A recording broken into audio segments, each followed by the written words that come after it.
¿Qué tal? Muy buenas tardes, con el gusto de saludarlo como todos los jueves en una emisión más de su programa Hablemos Derecho, el consultorio jurídico de TV UAC. Su servidor Gerardo Pérez le da la más cordial de las bienvenidas para que nos acompañe a lo largo de esta hora. El 36.4% de las mujeres de 18 a 30 años de edad que utilizaron el Internet durante el 2019 fueron víctimas de acoso y o recibieron insinuaciones o propuestas sexuales a través de esta vía.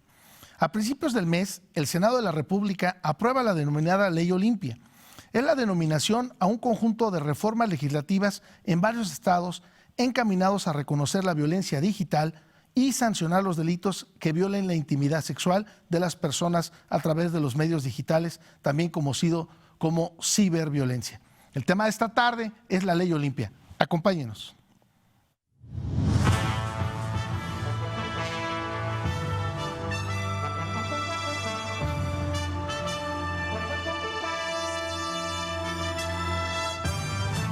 Análisis, interacción ciudadana y diálogo. Hablemos Derecho, el consultorio jurídico de TV UAC. Con Gerardo Pérez Alvarado y Laura Méndez Olivares. Comenzamos. Licenciada Laura Méndez, muy buenas tardes, con el gusto de saludarte como todos los jueves. ¿Cómo está, licenciado? Pues igualmente para mí es un placer saludarlo y también, como siempre, es un gusto dar la bienvenida a todas las personas que muy amablemente nos siguen a través de televisión abierta del canal 24.1 de TV UAC y también por medio de diferentes sistemas de televisión y por nuestras redes sociales. Estamos ahorita transmitiendo directamente en Facebook y también en YouTube. Búsquenos en ambos medios como Hablemos Derecho, el consultorio jurídico de TV UAC, así todo completo.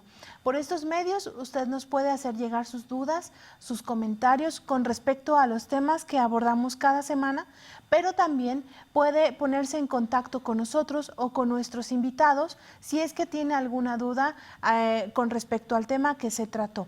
Asimismo, puede recibir asesoría jurídica completamente gratuita por cualquiera de estos medios con mucho gusto. El consultorio jurídico de TV UAC está siempre abierto para usted y la intención de este espacio es precisamente tratar de orientar a la ciudadanía en diferentes aspectos jurídicos, en situaciones legales que resultan en dudas recurrentes.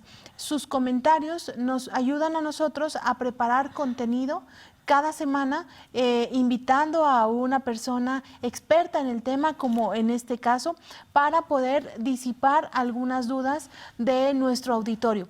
También les comento que si usted quiere volver a ver este programa o no lo pudo ver completo, está todo el contenido disponible en Facebook y también en YouTube. Por ahí puede buscar algún otro tema que ya hayamos abordado y con muchísimo gusto, pues siempre estamos ahí a su disposición. Pues sí, sin lugar a dudas, un tema por demás interesante. Lo invito a que nos acompañe a lo largo de esta hora. Le quiero comentar que a lo mejor de entrada usted dice, bueno, ¿y la Ley Olimpia? ¿Esa dónde está? ¿Cómo está regulada? Y le quiero comentar que la invitada que tenemos el día de hoy es una mujer, una guerrera, yo podría decirlo, en el sentido de los derechos humanos, lo que tiene que ver con la defensa y promoción pues, de derechos humanos y derechos de igualdad y seguridad jurídica en lo que tiene que ver con las mujeres. Incluso tiene artículos tan destacados, tan importantes como el de Si te callas te mueres y, no menos importante, la violencia contra las mujeres en México. Pero de la Ley Olimpia, que esta surge a raíz de un video de contenido sexual que graba Olimpia Coral y a los 18 años de edad y que con posterioridad su novio, sin su autorización, pues sube este video a las redes sociales y es ahí donde empieza, ya hace un par de años, empieza esta pues situación de contemplar esta conducta en el Código Penal para que tuviera una sanción. De eso estaremos hablando con nuestra invitada y licenciada Laura Méndez, si puedes presentar a nuestra invitada para entrar en tema. Claro que sí, con mucho gusto. Bueno, pues sin duda las redes sociales han servido pues para difundir información, contenido importante, pero también por supuesto que ha permeado muchas conductas que no estaban reguladas y por eso la necesidad de platicar al respecto. Para ello está con nosotros la maestra Italy Desiree Ciani Sotomayor, y para que ustedes la conozcan mejor les comento que la maestra Italy es abogada, egresada de la Facultad de Derecho de la Universidad Autónoma del Estado de México. Además, es maestra en Criminología y Política Criminal por parte del Instituto Nacional de Ciencias Penales. Además, es candidata a doctora en Ciencias Penales y Política Criminal por parte del INACIPE. Entre otras muchas actividades, les comento que la maestra Italy realizó un curso en Holanda, en el país de Holanda. Además, ha publicado varios artículos en diversas revistas especializadas. Es coautora de varias obras y autora del libro denominado Si te callas, te mueres, la violencia contra las mujeres en México. Además, dentro de su vida profesional, la maestra Italy ha trabajado entre otras instituciones dentro del Poder Judicial de la Federación, como consultora de legislaturas locales y en el Congreso de la Unión. Fue secretaria técnica de la Comisión de Justicia de la Cámara de Diputados, teniendo una participación particularmente importante durante el proceso legislativo de la reforma constitucional al sistema de justicia penal de 2008. Fue la primera subprocuradora de delitos vinculados a la violencia de género de la Procuraduría General de Justicia del Estado de México, logrando ahí obtener la primera sentencia por feminicidio del país. Fue coordinadora de Seguridad y Justicia de la Fundación Nacional Colosio y presidenta de la Comisión Nacional de Justicia Partidaria del Comité Ejecutivo Nacional del Partido Revolucionario Institucional. Actualmente, la maestra Italy es abogada postulante en materia penal en la boutique legal Ciani y Asociados y es catedrática de la División de Estudios de Posgrado de la Facultad de Derecho de la UNAM, del INACIPE y de la Barra Nacional de Abogados. Además, la maestra Italy es capacitadora certificada en todos los bloques por la Secretaría Técnica del Consejo de Coordinación para la implementación del sistema de justicia penal. Ha sido conferencista en numerosos eventos, abordando temas de derecho penal, de política criminal, del sistema acusatorio y violencia de género, y ha colaborado como analista en los mismos en Televisa Estado de México. Fue columnista quincenal en Mexican Times y en 2012 fue considerada una de las 100 mujeres más influyentes de México por el Consejo Editorial del periódico El Universal. Entre muchísimas otras actividades, en estas ha destacado la maestra Italy. Le agradecemos mucho que haya aceptado la invitación para acompañarnos el día de hoy. Maestra Italy, sea bienvenida a la distancia. Muchas gracias, Laura, por tan cálida bienvenida. Te saludo con mucho afecto, y también a mi queridísimo Gerardo, amigo de hace muchos años. Un placer estar aquí. Bueno, Italy, a mí me gustaría mucho, quiero comentarte que este programa lo hacemos en la máxima casa de estudios del Estado de Querétaro, en la Universidad Autónoma del Estado, y por supuesto, pues hay muchos seguidores de la misma universidad, muchos estudiosos del derecho, pero también del otro lado de la pantalla nos sigue mucha gente pues que mueve la economía de nuestro estado, y a mí me gustaría muchísimo que alguna mujer que siente esta inquietud, que escuche, vea el programa y que diga, ese es mi problema, ¿cómo puedo denunciar? ¿De qué manera puedo denunciar? ¿Qué medios, qué elementos necesito para formular mi denuncia? ¿Ante qué autoridad tengo que seguir? ¿Cómo le puedo hacer? Eso me gustaría muchísimo, no sin antes que nos dieras una breve introducción de lo que es la Ley Olimpia, cómo surge y a lo que hoy tenemos ya en algunas entidades de la República como considerado como delito. Adelante, maestra. Bueno, pues es un tema súper importante, y qué padre que lo aborden en un programa como este, que tiene mucho público seguramente interesado, me imagino prioritariamente joven, al ser pues un espacio de la universidad. Y Gerardo, como tú sabes, es un delito de reciente cuño. Todo esto se remonta a una experiencia de una víctima que se llama Olimpia, como ya referías hace rato. Es una mujer de Huachinango, Puebla, si mal no recuerdo, que aparece en un video difundido presuntamente por su novio o exnovio, con un contenido sexual bastante fuerte. Todo esto pues la afecta terriblemente, se encierra 8 meses, totalmente deprimida, estuvo a punto de suicidarse y con una fuerza sale adelante, se asume víctima, lo cual creo que es algo bien importante, y empieza a dar una batalla que se convierte en un tema que coloca en la escena nacional en materia político-criminal. Ella se llama Olimpia y por eso se le denomina Ley Olimpia a la regulación de este nuevo delito que básicamente lo que implica es difundir contenido de naturaleza sexual por un tercero, donde apareces tú, y evidentemente esto sin tu consentimiento. Ella me parece que incluso participa en la redacción del tipo penal en Puebla, y de ahí pues se le llama Ley Olimpia. ¿Cómo estamos al día de hoy? 16 códigos penales del país ya contemplan algún tipo penal específico sobre estas materias. Aún nos falta Campeche, Colima, Sinaloa, San Luis Potosí, Hidalgo, Nayarit, Morelos, Sonora y Tabasco.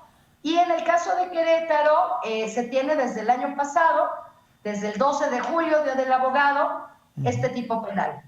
El tipo penal de Querétaro, en comparación con los de otras entidades federativas y el propio contemplado en el Código Penal Federal, les quiero decir, Laura, Gerardo, que me parece una redacción muy atinada porque es muy clarita y además, a diferencia de todos los demás tipos penales, contempla como primer delito, porque puede tener varias variantes, al que obtenga por cualquier medio imágenes o videos de las partes íntimas o genitales de una persona sin su consentimiento. Es decir, en todos los delitos de estos 16 códigos que ya lo contemplan, lo que se sanciona es la difusión. Querétaro es la única entidad federativa donde el delito primigenio es la obtención. No importa que lo difundas o no, si tú lo obtienes sin el consentimiento de la persona que aparece ahí, eso ya configura un delito. Si además tú lo difundes, se vuelve un agravante de este tipo penal básico. Y me parece importante porque todos los delitos tienen en el centro algo que protegen, que se le llama bien jurídico tutelado. Por ejemplo, en el homicidio, la vida; en el robo, el patrimonio. Cuando hablamos de estos delitos de difusión de contenidos sexuales, los bienes jurídicos tutelados sin duda alguna son, primero, la intimidad de la persona, es un derecho constitucional, ese derecho a tu esfera íntima, tu privacidad. Y por el otro lado, tu libertad sexual, porque yo podría grabarme desnuda y subir ese video o esa fotografía a mi Facebook, y si yo lo quiero hacer, estoy en libertad de hacerlo. El problema es cuando esa información la obtiene un tercero sin tu consentimiento.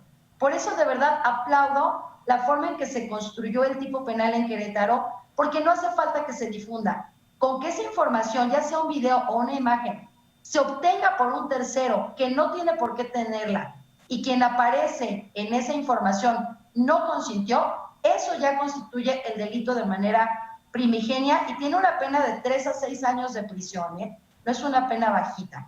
Ahora, esto se agrava, es decir, puede tener una pena mayor si se difunde por cualquier medio. Otra cosa que me gusta mucho del tipo penal, porque por cualquier medio significa que puede ser por WhatsApp, por correo electrónico, a través de una publicación impresa, un periódico, Telegram, cualquier otra aplicación, redes sociales, etcétera. La tecnología nos rebasa, va muy rápido. Hay tipos penales que hablan específicamente de redes sociales o de mensajerías a través de textos, por ejemplo, y entonces si te lo mando, te mando por ejemplo el audio del video, o te mando el video por un medio de difusión que no está en lo que dice el Código Penal, no sería delito.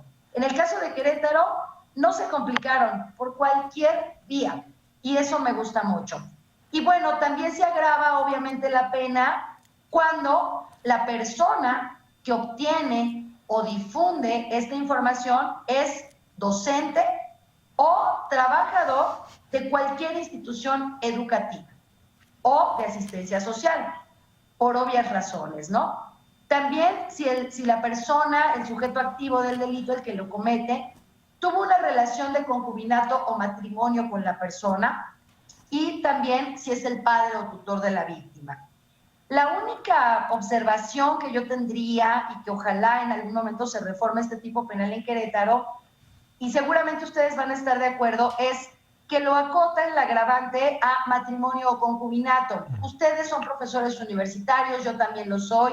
Sabemos que este es un delito que se comete con mucha frecuencia, sobre todo en relaciones de parejas o exparejas jóvenes. Hablamos de chavos de prepa, chavos de universidad o inclusive de niveles de posgrado.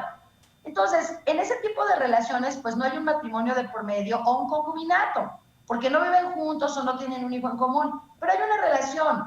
Y lo reprochable es que aprovechando esa confianza de haber tenido una relación de pareja o sentimental con alguien, porque es la única manera, la tradicional, en la que la otra persona puede tener el pack, ¿no?, que le llaman los chavos, y terminamos, pues ahora me las vas a pagar, y entonces voy a difundir ese contenido. Entonces, el tipo penal actual no lo prevé como un agravante, creo que habría que reformarlo para abrirlo a que haya habido una relación sentimental o afectiva entre las dos personas involucradas, porque creo que el juicio de reproche tiene que ser mayor por el aprovechamiento de esa confianza. No sé qué opinan.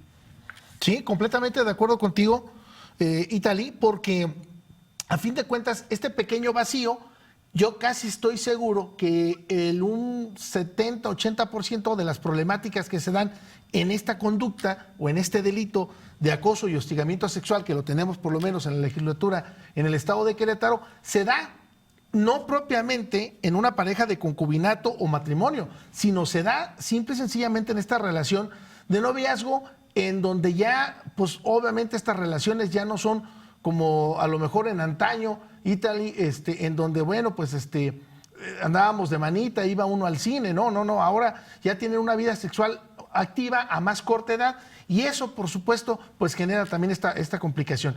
Que dicho sea de paso, no menos importante, me gusta cómo desmenuzaste todo el tipo penal para que quede muy claro, muy entendido con todas las personas que aún incluso no sean estudiosos del derecho, pero no menos importante es la penalidad, porque aquí en el estado de Querétaro hablamos de 3 a 6 años de prisión, por consiguiente no alcanzaría o no podría obtener una libertad porque excede de los 5 años.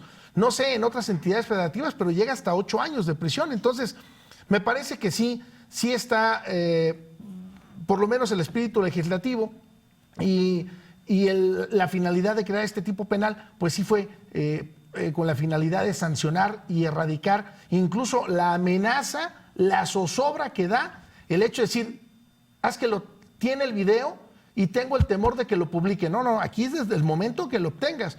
Y te lo digo porque imagínate que alguien con la confianza te diga, oye, mira, pásame mi teléfono, y con la confianza de pásame mi teléfono, o sí, tómalo, está el dato en mi teléfono, se ponga a ver tus fotos y de ahí se lleve información tuya y que después la pueda difundir sin tú tener conocimiento de que esta persona la tenía. Olvídate ya que tuviera una relación, sino que ni siquiera la tenía. Entonces creo que me parece sumamente delicado y muy, muy importante que, como tú lo comentabas al principio, por lo menos en 13 entidades comentabas, maestra Italy, que ya encuentra contemplada esta conducta delictiva en todos los estados de la República. Faltan algunos, estoy de acuerdo, pero creo que esto es lo importante de darlo a conocer a la sociedad, que tenemos este tipo penal, y en aquellos estados donde no se tenga, bueno, pues que las diferentes activistas, feministas o asociaciones impulsen y pugnen porque se tenga este tipo penal en sus códigos, en sus entidades federativas. Así es, mi querido Gerardo, la mitad del país ya lo tiene. Y fíjate, es bien importante lo que dices, porque pensé que ibas a decir en nuestros tiempos, no, en los tuyos, en los míos, no. Pero es cierto, la forma en que nos relacionamos ha cambiado. Por ejemplo, hay una práctica muy común, es el sexting, ¿no? Entonces es una especie de sexo virtual por WhatsApp, y en esa confianza de la relación, aunque sea transitoria, que hay con la otra persona, pues se mandan videos, se mandan fotografías, porque es tu decisión, porque así como eliges acostarte con quien se te pegue la gana, eliges también compartir, digamos, una práctica sexual posmoderna o millennial, no sé cómo llamarle, que es el famoso sexting, y es pues por medios tecnológicos. pero tienes esa confianza, tú en ese momento estás consintiendo, digamos, tener ese intercambio de contenido sexual con un tercero. Cuando termina la relación o cuando ya te llegas a esa práctica y que te amenacen con, pues yo tengo toda esta información y te amaguen, eso es lo que justamente el tipo penal prevé. Entonces, para efectos de la acreditación es muy importante el elemento sin el consentimiento.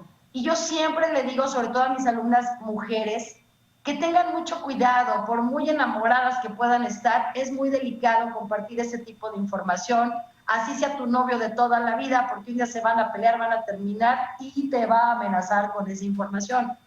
Entonces, el tipo penal es sin el consentimiento. Entonces, si yo te mando ahorita una foto mía y tú la divulgas, el elemento sin el consentimiento de la obtención no se va a dar porque yo te lo mandé.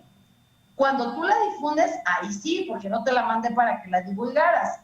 Pero relativamente puede ser muy sencillo de acreditar porque es un elemento negativo.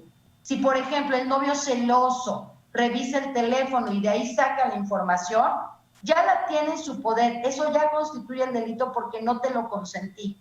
Entonces, una víctima, ¿cómo puede denunciar? Acude al Ministerio Público, es un delito de querella, es decir, la víctima directamente tiene que denunciar y bastará la manifestación de no di mi consentimiento porque yo no tengo que probar lo que no hago. Si yo te digo no es cierto, ¿cómo te pruebo que no es cierto? Si te digo es verdad, te lo tengo que probar, pero los hechos negativos no se pueden probar. Entonces se revierte la carga de la prueba y al que se señale como responsable, ese en todo caso tendrá que acreditar, no es cierto, sí me diste tu consentimiento y aquí está la prueba.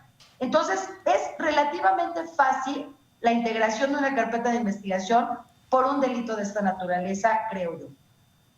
Sí, ibas a comentar algo, licenciada Laura Méndez. Sí, maestra, creo que aquí sí me gustaría subrayar una cuestión que acaba de referir, dos concretamente. En primer lugar, yo creo que la ley es necesaria, la implementación de esta reforma es necesaria porque, pues, por la naturaleza de las relaciones actuales. Pero también creo que es muy importante subrayar el tema de la prevención, más allá que el castigo o las consecuencias que puede llegar a tener, con independencia de ello, la afectación al decoro, a la intimidad, se da. Entonces, creo que es muy importante sí que las personas sepan que el hecho de tener una cámara en cualquier momento, un celular, un teléfono, para poder compartir imágenes, videos, etcétera, con esa facilidad, pues también conlleva la responsabilidad de saber qué comparte uno y con quién, o mejor, tener cierta reserva en ese sentido.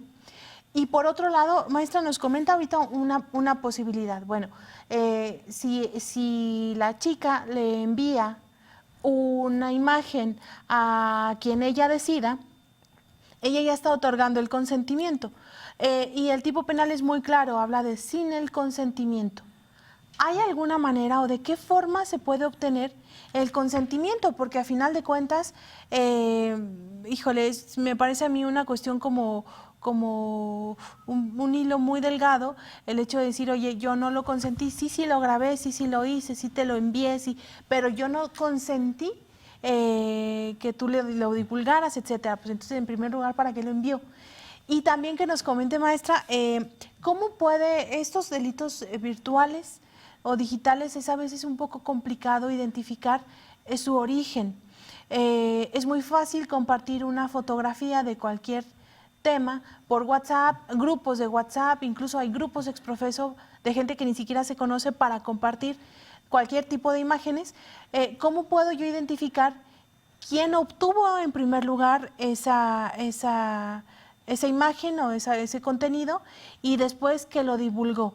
Si yo recibo ahorita una imagen, pues yo no la solicité, yo no la pedí.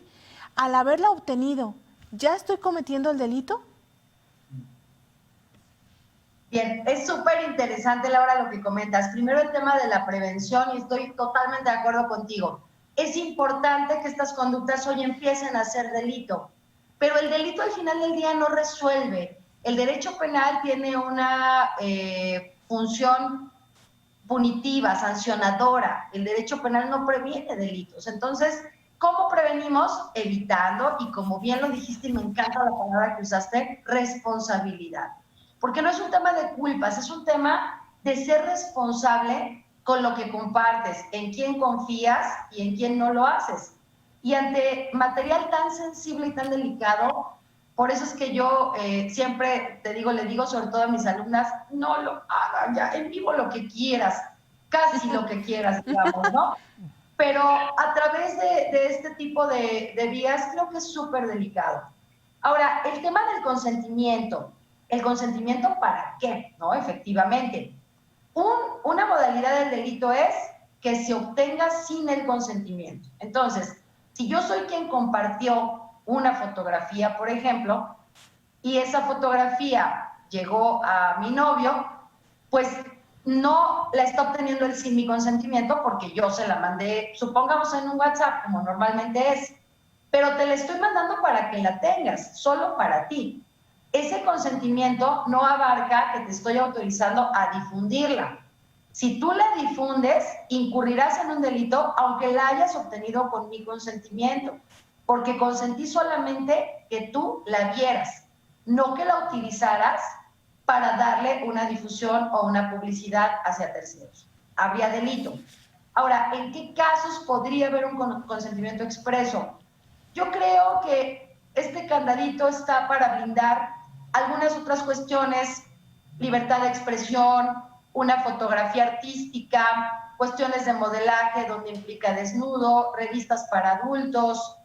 Creo que en esos casos pues sí tiene que haber una autorización expresa y la finalidad, porque al final se va a difundir, se va a publicitar alguna campaña de estas agresivas que de pronto sacan sobre temas muy nobles, pero que la imagen fuerte acompaña y da un mensaje mucho más poderoso. Creo que eso es lo que pretende como blindar el tipo penal. Y respecto a la cuestión de, bueno, ¿cómo se prueba? Es difícil, sin duda, será complicado, pero a través de una pericial en informática, una inspección en el teléfono origen de la fotografía o del que se obtiene, a través de las georreferenciaciones, a través de los códigos email, a través de la extracción de información de los celulares, las redes de vínculos que se hacen, se podría establecer pericialmente quién fue el que empezó la difusión. Porque como bien dices, por ejemplo, estas cadenas, ¿no? Y de repente te llega algo y tú no lo pediste, y yo ya tengo aquí el pack de no sé quién y estoy cometiendo delito, es algo que el tipo penal no prevé, pero creo que la finalidad es muy clara. Es interferir con la privacidad de la persona y con su libertad sexual. Entonces creo que aquí el responsable sería el que difunde. Si a mí me llega, no la pedí y ya no la difundo, no incurro en el delito porque no la estoy difundiendo y porque yo no fui quien la obtuvo de manera ilegal. La obtención te habla de una intención de poseer, de tener. Y si yo no la pedí y me llegó en una cadena o en un grupo de WhatsApp, claramente yo no estoy desplegando una conducta para obtener. No sé si me explico. Bueno, estamos, Italy, estamos a un par de minutos de irnos a la pausa. Si nos lo permites, antes de mandar a la pausa, a mí me gustaría que regresando a la pausa pudiéramos señalar si es tomando en consideración hoy el Día Internacional del Hombre también, ¿verdad? Que pudiéramos tomar en consideración, Italy, ¿qué peso social tiene? Es decir, ¿qué peso social tiene este delito para mujeres y qué peso social tiene también para hombres? Y te lo comento porque si hablamos en un plano de igualdad como una garantía individual, si hablamos de un plano de derechos humanos, pues tanto le repercute al hombre como le puede repercutir a la mujer. Claro, hablamos de la ley Olimpia como pauta propiamente del daño, menoscabo que se le genera a la imagen de la mujer. Pero ¿qué pasa con el hombre? Si me lo permites, vamos a la pausa y regresamos para desarrollar el bloque en este sentido. Vamos a la pausa y regresamos. Estamos en su programa Hablemos Derecho, el consultorio jurídico de TV UAC. Regresamos. Ya estamos de regreso, usted nos sigue a lo largo de esta media hora, le comento que está en su programa Hablemos Derecho. El tema de esta tarde es la Ley Olimpia. Nos acompaña a la sana distancia la maestra Italy Desiree Ciani Sotomayor, con la cual estamos desmenuzando precisamente en qué consiste es la famosa Ley Olimpia, y comentábamos, nada más para recapitular, que lo tenemos contemplado en nuestro Código Penal en el estado de Querétaro, dentro del apartado del acoso y hostigamiento sexual, con una pena de 3 a 6 años al que obtenga por cualquier medio imágenes o videos de partes íntimas o genitales de una persona sin el consentimiento de ésta. Repito, de 3 a 6 años de prisión, no es nada menos, no es nada menor, y de ello estamos hablando. Y tal, y si me lo permites, también me gustaría que pudiéramos hablar el papel que juega y el rol que juega en una cuestión de igualdad, y equidad, en lo que tiene que ver también el hombre, porque esta ley, si bien es cierto, surge a petición de Olimpia, también es cierto, también es cierto que también el hombre puede ser sujeto pasivo, no es potestad propiamente de la mujer. Y además que retomáramos, tomando en consideración que hoy es el Día Internacional del Hombre. Si me puedes dar tu punto de vista, por favor, Italy. Pues mira, es súper interesante lo que comentas, Gerardo, porque efectivamente cuando hablamos de estos delitos pareciera que la víctima exclusiva es la mujer y el sujeto perverso y malvado siempre es un hombre. Y eso no es así. Si bien las mujeres estamos mucho más expuestas por distintas circunstancias a ser víctimas de este tipo de delitos, los hombres no son ajenos tampoco a estas dinámicas. Y el delito deja abierta la posibilidad. A ver, el delito lo puede cometer una mujer en contra de otra mujer, lo puede cometer un hombre en contra de otro hombre, hombre contra mujer o mujer contra hombre. Ahora, la repercusión social, desde una perspectiva de equidad de género, creo que tiene efectos diversos. Un poquito en el corto, por ejemplo, hablábamos de este caso muy famoso de Sage, ¿no? ¿Qué repercusiones sociales tuvo? Me parece que sí hubo una afectación a su imagen, pero que al final del día lo convirtió en un elemento positivo. Había stickers, había memes, había bromas, todo el mundo quería ser como Sage. El impresionante se hizo famoso. Y recientemente hay un comercial en cadena nacional en televisión donde sale con Luis García y con Jorge Campos y se mofan de la palabra, de un producto que ayuda a que crezca el pelo, y terminan los tres muriéndose de la risa y diciendo impresionante, incluido Sage. Entonces, él quedó al final socialmente como muy bien, ¿no? Derivado de esto. Ahora, a nivel otras esferas de su vida, tú lo comentabas ahorita en el comercial, perdió contratos, le costó el matrimonio, seguramente se rompieron muchas dinámicas familiares, etcétera, pero eso no lo vemos. Claro que es un hombre que se vio afectado por esto. Entonces, socialmente, ¿por qué al final lo convertimos en algo positivo? Por esta subcultura del machismo, en la que toleramos unas cosas si quien lo hace es una mujer y si es un hombre actuamos de manera diferente.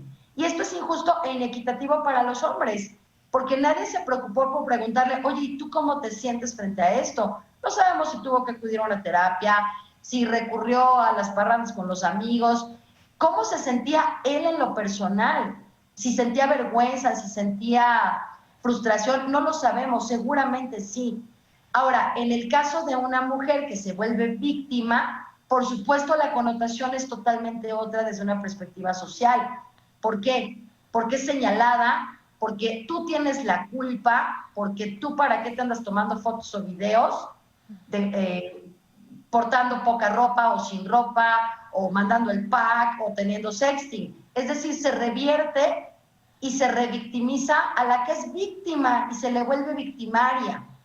Desde los otros enfoques creo que la afectación es exactamente igual a la que podría tener un hombre. Puede haber pérdida del empleo, problemas familiares, ruptura de vínculos sociales, de amistad, afectivos, etcétera. Pero socialmente me parece interesante ver cómo en un hombre víctima eso se vuelve una connotación positiva al final del día, y en el caso de una mujer le juega absolutamente en contra. Sí. ¿Ibas a comentar algo, licenciada Laura Méndez? Desafortunadamente eso es así, y es una cuestión de a lo mejor cultural, la forma en la que la sociedad cree que una mujer debe comportarse y de un hombre que debe comportarse. Eso es algo que tenemos muy arraigado y a lo mejor es el origen también precisamente de la violencia de género.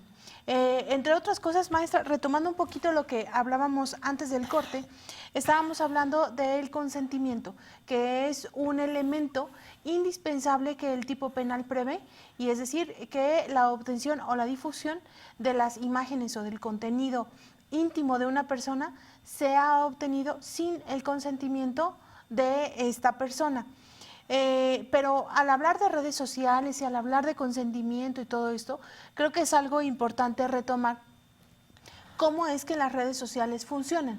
Cuando lo platicábamos ahorita en el corte, cuando una persona abre una cuenta en Facebook, acepta términos y condiciones de la aplicación de tal manera que no muchos lo saben, pero cuando uno sube una imagen, aún que tenga una, que lo configuremos con una privacidad a lo mejor de solo los amigos o amigos de mis amigos, etcétera, es decir, que no sea público, aún así la imagen que se comparte en la red social forma parte o ahora es propiedad de la red social, ya no de la persona quien la publicó. Si esta imagen tiene contenido comprometedor o de alguna manera cierta cuestión sexual y es, por ejemplo, una niña menor de edad que tiene Facebook, pues ahí creo que es importante saber cómo se configura o si se configura el delito en este sentido. Si una persona obtiene a través de una red social una imagen que pudiera generar alguna afectación a la intimidad de la persona, ¿esto se configura como delito o qué alcances tiene el hecho de hacer una publicación de una imagen? Y también me gustaría que retomáramos, maestra, si nos pudiera explicar qué se entiende por una imagen íntima o, es decir, hay personas que están en el transporte público o están en la calle y toman video o toman imágenes de mujeres a lo mejor con minifalda o de ese tipo de situaciones y entonces las publican y las divulgan. Esto se puede considerar también como imágenes íntimas donde obviamente la persona que es fotografiada no da su consentimiento. Evidentemente no es tan gravoso a lo mejor el contenido de la imagen como a lo mejor ya una escena desnudo o sexual, pero a final de cuentas sí pudiera afectar. Si nos pudiera comentar de estas dos situaciones, maestra, por favor. Sí, Laura, pones el dedo en la llaga, justamente, es que en el corte se puso re bueno, es lo que el auditorio no sabe, pero efectivamente no leemos la letra chiquita, ¿no?, de los contratos, nunca en la vida, ni siquiera del de matrimonio. Entonces, ¿qué pasa? Que abres una cuenta de Facebook o no sé, abres tu WhatsApp, Instagram, lo que sea, y si no tienes las restricciones y la red social tiene un manejo público y tú subes una fotografía, por supuesto que estás dando tu consentimiento. Y entonces ahí ya forma parte del espectro amplísimo que es Internet, se vuelve incontrolable y ahí no habría delito. Por eso es muy importante lo que decías hace rato, la responsabilidad. Usar redes sociales es una responsabilidad al final del día. Estas reglas son un poco equiparables, por ejemplo, el reconocimiento por fotografías de un sospechoso en un asunto de naturaleza penal. El Código Nacional de Procedimientos Penales prevé reglas bien puntuales de si es un reconocimiento por fotografía, cómo se tiene que obtener esa foto para que se considere legal. Y justamente te habla de eso. Y si yo la obtengo de una red social que es privada, pero me meto a través del amigo del amigo del amigo y logro obtener la fotografía, es ilegal, porque la persona no está autorizando. En cambio, los perfiles que son públicos, puedo bajarla, imprimirla, ponérsela a la vista a la víctima y es perfectamente válida su obtención. Entonces, es bien importante que revisemos las políticas de confidencialidad, los criterios de privacidad de nuestras redes sociales para que estemos protegidos todos en este rubro. Ahora, respecto a tu segundo tema, ¿qué es lo que se configura delito? En el caso de Querétaro, son imágenes o videos de partes íntimas o genitales de una persona. Partes íntimas, bueno, genitales, pompis, boobie, ¿no? Básicamente eso sería lo que entraría. Hay otros tipos penales mucho más confusos. Por ejemplo, Guanajuato, que habla de imágenes, audios o videos de contenido erótico o sexual. Esto te mete en un problema de acreditación, porque entonces ya tienes que entrar en un contexto. Una foto de una chava cruzada de pierna en una postura muy sexy, con una minifalda, ¿puede tener un contenido erótico o sexual? ¿Con quién estaba? ¿En dónde estaba? ¿Qué hora era? Te mete a analizar un contexto. En cambio, el tipo penal de Querétaro, insisto, me encanta porque es súper clarito. Fotos o videos donde salgan partes íntimas o genitales. Fin. Entonces, una fotografía de un pie desnudo podría entrar, no, aunque no hayas consentido, pero no debemos perder de vista que el bien jurídico que intenta proteger, tutelar este tipo penal es intimidad, privacidad, libertad sexual. Por eso está acotado a esas finalidades. En el caso de la obtención de otro tipo de imágenes, por ejemplo, en el DF, en la Ciudad de México, donde estoy yo, es muy común que en el metro pues, te toman una foto o te toman un video. Ahí desafortunadamente no hay delito, sino hay una connotación sexual. Si esa imagen o ese video se utiliza, por ejemplo, con fines lascivos o de comercializar, etcétera, pueden configurarse otros tipos penales. Pero eso ya depende de cada código y la verdad desconozco si en Querétaro hay algún otro delito que pudiera contemplar este tipo de conductas. Pues, digo, sería cuestión de desmenuzar algunos otros, pero fíjate que teníamos el de revelación de secreto, Italí, y estaba mucho antes, está incluso en el artículo 159 del Código Penal, pero no abarcaba todo, o sea, no nos daba todos los elementos que tiene este delito en concreto, que bueno, pues fue prácticamente el año pasado. Porque acá nada más habla a quien teniendo conocimiento de un secreto o estando en posesión de un documento, grabación, filmación o cualquier otro objeto que se le hubiera confiado, lo revele o entregue sin consentimiento de que tenga derecho a otorgarlo. Pero como tú atinadamente lo comentas, este delito que tenemos ahora en el 167, dentro del acoso y el hostigamiento, es muy claro, punto. No nos deja dudar o pensar o suponer, es muy claro, punto. ¿No? Ibas a comentar algo más, perdón. Claro.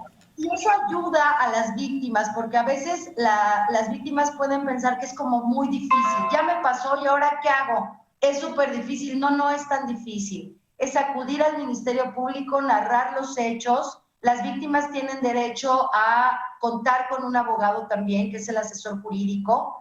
Puede ser público, el Estado te asigna un abogado que no te va a costar un peso, o puede ser un abogado particular, un asesor jurídico privado, que te va a acompañar pues de manera mucho más cercana en el proceso, ¿no? Porque los públicos pues están saturados de trabajo, evidentemente. Y bueno, básicamente la carga probatoria, insisto, me parece que es mínima. Sería hacer el señalamiento de la persona, señalar cómo se tiene la información, cómo sé que la obtuvo, cómo la obtuvo, si se difundió a través de qué medio. Hoy el sistema de justicia penal permite ofrecer como dato de prueba un screenshot de una conversación, un audio, un screenshot de una red social, etcétera. O sea, el derecho procesal penal ha ido avanzando con la tecnología. A lo mejor hay testigos, las amigas, los amigos, algún familiar, normalmente alguien te avisa, oye, ¿qué crees que te vi en tal lado? No sé qué. Yo hace poquito, fíjense que por una amiga, el esposo de una amiga me vio en LinkedIn y ve mi nombre, pero ve la foto y me conoce y dice, esta no es Italia. Entonces le dijo a mi amiga y mi amiga me marcó, me dijo, ¿ya tienes LinkedIn? Le dije, no. Pues es que fíjate que hay una cuenta así y así, me mandó los screenshots, me fui de espaldas. Es una persona que usa una foto mía, pero con otro nombre. Ya lo denuncié en LinkedIn 50 veces y no me pelan, y ya presenté mi querella formal ante la Fiscalía de la Ciudad de México. ¿Qué ofrecí como dato de prueba? Los screenshots, y pedí que hagan una inspección en ese perfil. Entonces, es relativamente sencillo, no es un proceso que les va a llevar meses y que tengo que probar fehacientemente. Y creo que eso es importante porque dicen el cobarde vive hasta que el valiente quiere, ¿no? Entonces, nos podemos quejar, llorar y no te volver a hablar en la vida, pero es un delito. Entonces, yo sí invito a quienes puedan verse involucrados en este tipo de situaciones a que denuncien. Hay instituciones y hay mecanismos legales para que esto tenga una consecuencia jurídico-penal, porque por eso hoy es un delito, es un bien jurídico relevante. Bien, fíjate que me gustaría, para ir cerrando, y tal y si me lo permites, yo veo muy puntual, como tú lo señalabas, es un delito de querella. Es decir, imagínate que la amiga te dice, Italy, vi determinadas cosas, vi determinadas publicaciones, vi fotos tuyas, vamos a denunciar. Pero a lo mejor tú te sientes doblemente victimizada porque dices, bueno, le voy a dar más importancia de la que es, ya me van a conocer más personas, pero no puede denunciar a otra persona más que la persona ofendida, porque es un delito de querella y únicamente actúa a petición de parte ofendida. ¿Qué podemos hacer ahí, Italy, en tu experiencia? ¿Qué puedes aconsejar? Te repito, para ir cerrando ya el tema. Súper importante también, Gerardo. A veces esto se vuelven cadenas de dimes y diretes en redes sociales y con eso sí que se potencializa la información y el que no la había visto la termina viendo. Acudir a un ministerio público garantiza una confidencialidad porque lo que va a constar en la carpeta de investigación que se va a formar es confidencial, solo tienen acceso las partes. Si el asunto se eleva a una audiencia, se le puede solicitar al juez que la audiencia sea privada. ¿Por qué? Justamente por los derechos que hay en juego y para no revictimizar a la persona. Y algo también importante a destacar es que al ser un delito de querella y por la penalidad que tiene, en algunas modalidades podría admitir una salida alterna, la justicia alternativa. Podría llegarse a un acuerdo reparatorio o a una suspensión condicional del proceso, donde se garantice la reparación del daño a la víctima y sin duda una de las reparaciones tendría que incluir una disculpa pública. Entonces, no se trata siempre en el derecho penal de que se vaya a la cárcel y se refunda y no salga nunca. Creo que no. Creo que se trata, me encanta la palabra que usa Laura, asumir responsabilidades y quien incurra en este delito, tal vez la víctima no quiere refundirlo los 6 años que dice el Código Penal de Querétaro en la cárcel. Lo que quiero es que te disculpes, que reconozcas que estuvo mal. Vas a tener una consecuencia porque vas a enfrentar un proceso, pero al final del día podemos optar por una salida diferente. Es decir, si la víctima está de acuerdo, pueden ser asuntos que no necesariamente lleguen a un juicio oral.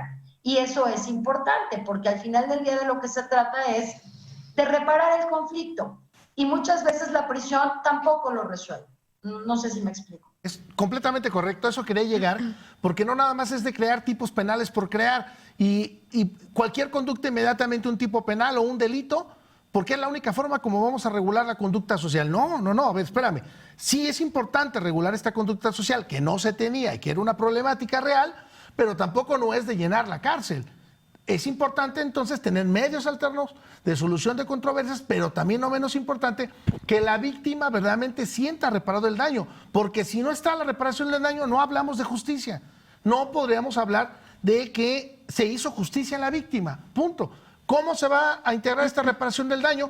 Bueno, pues las cantidades en multa, estamos hablando de 1,000, 2,000 salarios mínimos, estamos hablando de cantidades muy, muy considerables, hasta, 80, 100 mil pesos, me parece ya cantidades considerables, que a lo mejor para muchos sea muy poco, ¿verdad? Depende del daño que se generó. Imagínate perder un trabajo, llevar a cabo un divorcio, pues no es así tan sencillo, ¿verdad? Pero bueno, a eso quería llegar, Italy, y si nos puedes apoyar, tus redes, tus contactos, por si alguien del público quiere contactarte, estás en la Ciudad de México, pero a lo mejor alguien te ve y te quiere invitar a alguna conferencia, alguna actividad, ¿dónde podemos contactar a la maestra Italy Denise Ciani Sotomayor?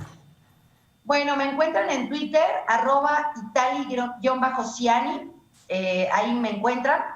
Y mi correo electrónico es italyciani@derecho.unam.mx. Ahí me encuentran. Y justo lo que decías, esta reparación del daño podría abarcar estos rubros: Si la persona perdió su trabajo, que el responsable del delito le repare económicamente esa pérdida del empleo y lo que tarda en encontrar uno nuevo, la terapia psicológica, si hubo una afectación moral, todo eso puede entrar en la reparación. En la reparación integral del daño, ¿no? Exacto. Muy bien, muy correcto. Licenciada Laura Méndez, por favor, para agradecer a las personas. Sí, antes de despedirnos, sí me gustaría, maestra Itali, resaltar esta situación, que la persona víctima no tenga miedo de denunciar. Todos estos delitos de violencia sexual por naturaleza son delicados, son vergonzosos, son difíciles de enfrentar. Realización oculta. Claro, son difíciles de enfrentar, pero es importante que la persona que se sienta ofendida, primero denuncie y que se apoye de personas profesionales que conozcan del tema y que la puedan ayudar a salir adelante. Yo creo que esto es muy importante. Si me permiten, antes de decir adiós, quiero agradecer a todas las personas que detrás de cámaras nos permiten la transmisión de este programa, a pesar de las circunstancias sanitarias, están aquí al pie del cañón. Les agradecemos mucho. Aquí en cámaras está Gibsán Villagómez y allá en cabina nos acompaña Jaime Varela, Dania Mendoza y por supuesto nuestra querida productora Edith Segura. Muchas gracias a todos. Gracias, Itali. Te mando un fuerte abrazo a la distancia. Espero que no sea la primera ni la última vez que nos puedas acompañar en un programa más de Hablemos Derecho. Les mando besos y un abrazo a toda la gente de Querétaro, una tierra que quiero mucho. Gracias. Muchas gracias, maestra. Bye.